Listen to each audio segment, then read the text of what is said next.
Hey guys, review for you today on the T54 Lightweight. This is the Russian Tier 8 light tank. Light being an optimum word, it does have 160mm of turret armor at the front, sloped and rounded. Yeah. This is the Russian idea of a light tank. I suppose the only way you can class it as light is it does weigh 30 tons as opposed to the 54's 40 tons or something. This thing's a ridiculous light tank. It's more of a tier 8 medium tank without tier 8 matchmaking, if we're honest. But it's still an awesome piece of kit. The gun it uses is a tier 7 100mm gun, 175 pen, 235 with premium, and 50 with HG, 0.38 accuracy and 2.2 seconds are base stats. For myself, slightly improved, 0.35 and just over 2 second aiming time, and 8.72 rounds per minute. I do run this as a pure scout, which a lot of people will throw their hands up in the air and say, it's a 54, you're supposed to run it as a medium, you do this, you do that, you do the other. You do that. I do this. This is how I play my scouts. As you can see, the crew are just on their 4th skill.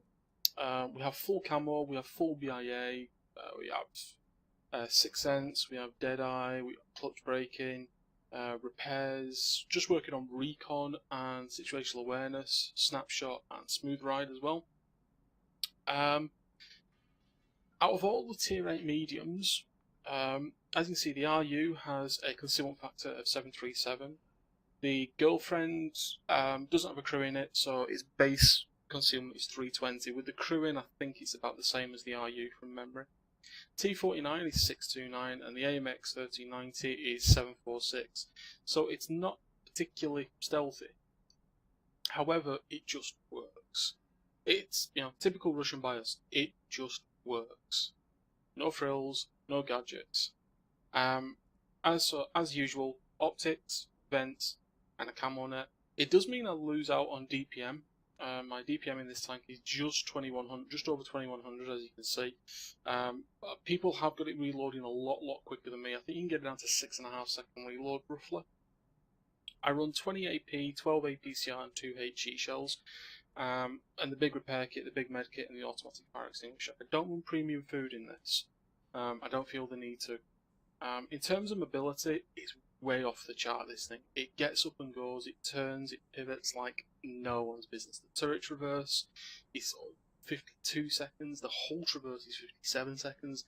This thing is a very agile, very mobile piece of kit. It is a lot of fun to play, but it depends how you play it. If you remember a couple of years ago in the Wargaming Leagues, this thing was dominating in the WGL. You used to see just teams of T54 lightweights with a couple of LTTBs. They were ripping IS-3s to part and things like that. While you're losing hit points, it can just do so much more. The stealth factor, the stealth factor, and the ability to just outspot and outview range your opposition is huge. That being said, I've not aced it yet. I've not done anything special in it. I've one marked it. Anybody who can press W key can one mark a tank nowadays. So not the best of starts with it. I had an absolutely stellar run in it a while back, which boosted its stats phenomenally. It was down at 30% or something ridiculous, but I went on I think it was an 8-game streak a couple of nights ago with this, and I just didn't lose. I don't know what it was. It was just stars aligned and off I went. 8-game win streak, unheard of. Anyway, replay that I've got coming up for you. I decided to use this replay not because it's anything special. It is my first mark of excellence game, so it is what it is. However, what I want to do is I want to start to show you some scout spots on some of the maps where you may not think you may not look at it and think it's an obvious scout spot, but it works. These are spots that I use a lot. And that might be giving away some of my secrets, and people see me in games with scout tanks and think, I know where he's going. But at the end of the day, it'll help all you guys out.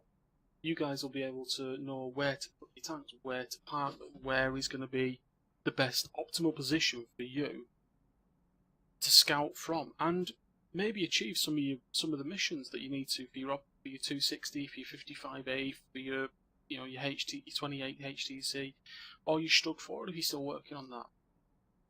It's it is what it is. So with that being said, we're going to have a look at Lakeville with a relatively uncommon scout position. The gameplay is a little, I don't want to say it's boring, but it is a little bit dull. Mainly because, as you know, I'm a big believer in passive scouting, in the art of subterfuge, for want of a better word. So that being said, guys, let's have a look at this. It is true scout gameplay, so I'll probably play it at a slightly higher rate on the replay than I would do normally, so this may be a shorter than normal video because of that. Apologies for that. It's not an active action run and gun replay.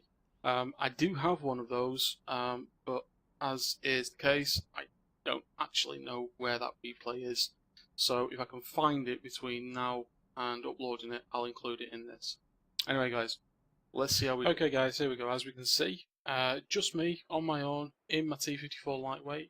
We are on the Lakeville map. Quick speed up of the game. Tier 7s, Tier 9s, couple of Tier 8s with the Scouts and Smarty and TDs.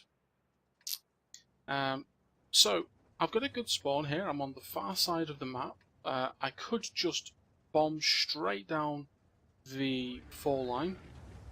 And initially I was thinking about doing that. However, what I've decided to do, we'll slow down to first because as you see this is a pretty quick tank, is I'm going to use this bush here. Now, as you can see straight away we've lit the 1390, we've lit the CDC, and we've lit the 110 from this location. Our E50s on me say, oh, we're going to fail, we're going to lose, we're spotted the 30B there as well. As you can see, this is actually a really powerful spot. I'm concerned that the LTTB is spotting, but I think it's unfounded. I actually think I do quite well here, if I remember correctly. So, pretty much, for the next few minutes, our E50 said, oh, you didn't go mid with no one to spot mid. So I'm just telling them there in chat, there are more than the suicide centre spots to scout from. So we'll speed up the replay. We're at 4 times speed now. The E50 is pinging away at the map. He's pinging the spot where he is. And the 30Bs that I think your heavy camps, the boots, and the usual wonderful chat.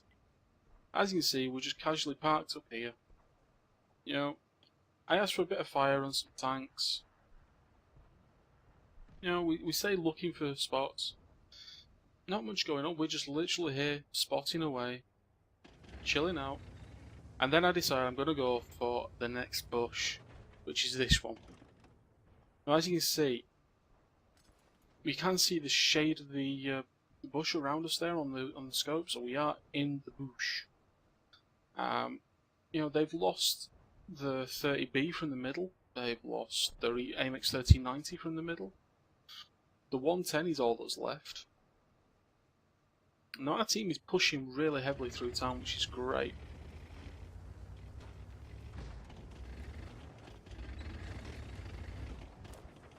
And then I adopt this bush here.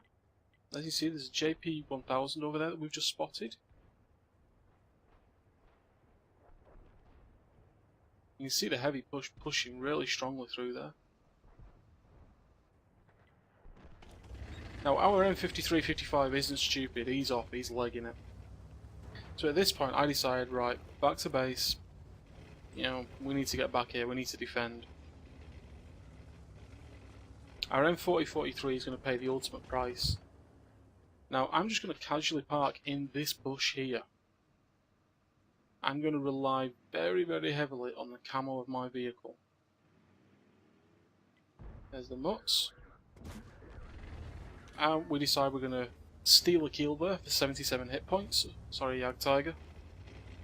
And it's at this point where we come round the corner. Bit of aerobatics in the air. We'll put it down to normal speed now because this is that's the end of the game. So as you can see, I didn't appear to do much that game. I appeared to just hop from bush to bush and then back to base. Good scout gameplay doesn't mean you do a lot of damage yourself. It means you help the team do a lot of damage. You know, you provide them with the targets. You're basically the butler. So here are the results for that game. As you can see, 1 mark of excellence, simple third class game, spotter, 30,496 credits, 932 XP. Not a double, that was just what we earned. As you can see, kill secured, 77 hit points on the mutts, but we did get 160 spotting damage on the mutts. We got 157 on the CDC, we got 1121 on the 30B, we got 681 on the 110, we got all of the AMX 1390, and we even got 426 on the back chat. Team score, as you can see, it puts us in the middle of the table. Now, a lot of you will sort by damage, and you'll say, oh wow, look at your E50M, nearly 5,000 damage, that's an awesome game. Look at you, 77 at the bottom, that was a rubbish game. I sort by XP. XP, I'm in the top 6, I'm in the top 10. I did 77 damage, I'm in the top 10. We spotted 3,645 damage from those 2 locations. Now, I will place a little bit of, I will place virtual money on it. Very few people will actually use those scout bushes like that because they don't look viable. But what you've got to think about on the Lakeville map is we were able to scout their scout sitting in the middle of the map. Now, very, very often, you won't be able to see that tank there if you adopt the centerline scout positions. And the centerline scout positions are so often blind shot now. They are a suicide run, so I do not recommend using them. Also, guys, as I mentioned previously, I have found the other version of the 54 lightweight gameplay for you. So that's what I've got coming up for you in the next replay that I'm going to do. I'm going to do it as a separate video for you because I wanted to show T54 lightweight as a true scout in this game, not a damage dealer. So the next video I do is going to be the 54 lightweight as a aggressive, damage dealing vehicle. So I'm quite happy I found that replay. So that'll be scheduled for you. I'm uploading these on Sunday. This one will go live Tuesday, so it will be Thursday that the aggressive 54 lightweight gameplay will go live for you. So, that being said, end of the review. If you're on the way to it, guys, this thing is epic. It's truly epic. It's still one of the most overpowered tier 8 scouts in the game. And if you so want to do so, but to get this purely for team battles and tier 8 skirmishes, you can't go wrong. Anyway, guys, that's been TC, and I'll see you later.